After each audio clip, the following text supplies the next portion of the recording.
Saudara dan saudari terkasih, Injil kita pada hari ini diambil dari Injil Yohanes bab 16 ayat 23b sampai 28.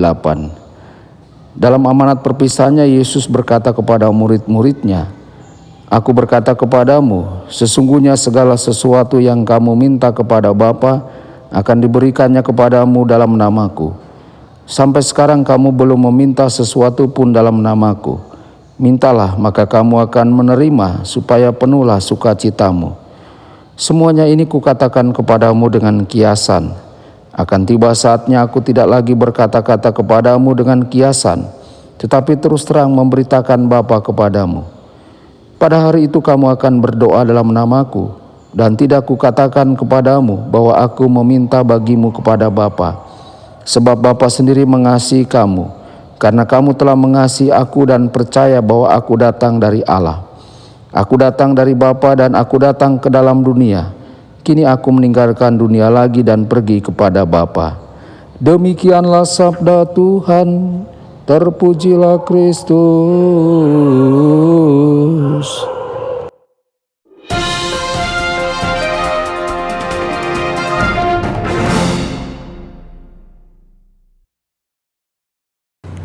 Saudara dan saudari terkasih dimanapun Anda berada, jumpa lagi dengan saya Romo Tedens dalam saluran Warta Kabar Sukacita. Semoga Anda semua dimanapun berada senantiasa dalam keadaan sehat dan bahagia. Sebagai seorang anak, saya sering malu ketika berhadapan dengan orang asing, tutur teman saya.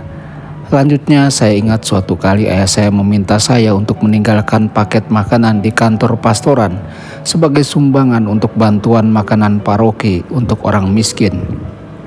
Saya takut. Akhirnya setelah saya berani, saya membunyikan bel pintu, menjatuhkan kotak dan berlari. Saudara-saudari, kadang-kadang kita bisa merasakan ketakutan dan ketidakpastian yang sama sebelum berdoa. Kita tidak yakin apakah Tuhan akan berbaik hati diganggu untuk mendengarkan permintaan kita.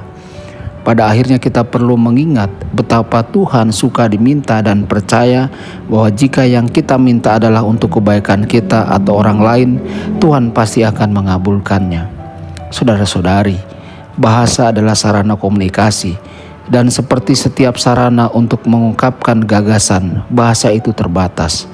Kuasa Tuhan, keagungannya yang luar biasa, dan keberadaannya yang jauh di luar jangkauan pemahaman kita yang terbatas.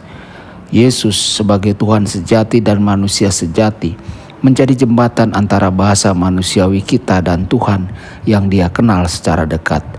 Yesus menggunakan ekspresi yang paling memadai untuk Tuhan seperti Bapa, tetapi Dia juga mengingatkan kita bahwa Dia berbicara dalam bentuk angka.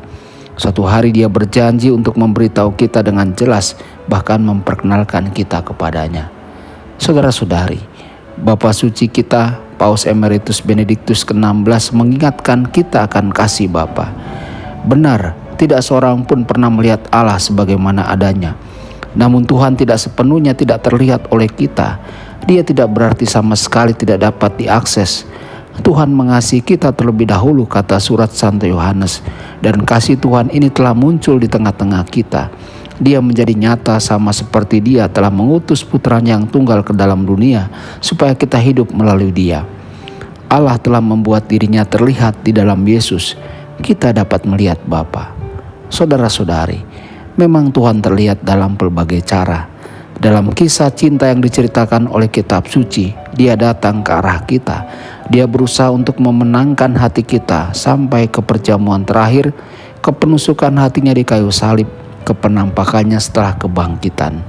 Semoga kita menanggapi cinta Tuhan dengan kesetiaan kita pada kehendak Tuhan dalam hidup harian kita. Tuhan Yesus memberkati dan menyertai Anda semua. Sabda Allah adalah kebenaran.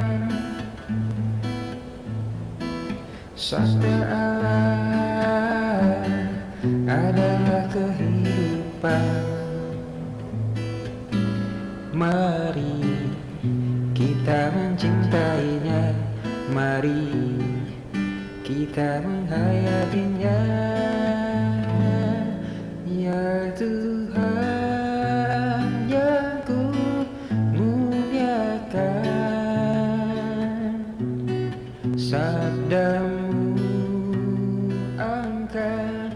resahku.